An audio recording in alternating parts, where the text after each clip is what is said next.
Hujan dan banjir tidak menghalangi KPU Asahan, Sumatera Utara dalam mengadakan pemilihan susulan di 2 TPS.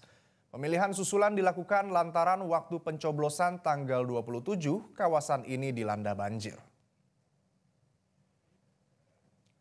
KPU Asahan bersama Bawaslu, TNI Polri, serta BPBD bersinergi dalam menyukseskan pencoblosan ulang ini. Petugas menggunakan mobil double cabin dan perahu karet membawa logistik pilkada untuk sampai ke lokasi pemungutan suara. Walaupun dalam keadaan hujan, warga tetap antusias memberikan hak pilihnya meski basah terkena air hujan.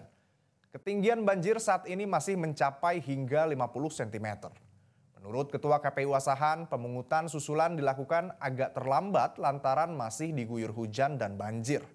2 TPS yang dilakukan pemungutan susulan yakni TPS 02 dan TPS 06 di Desa Seipiasa Hulu, Kecamatan Tinggi Raja dengan jumlah pemilih 570 pemilih.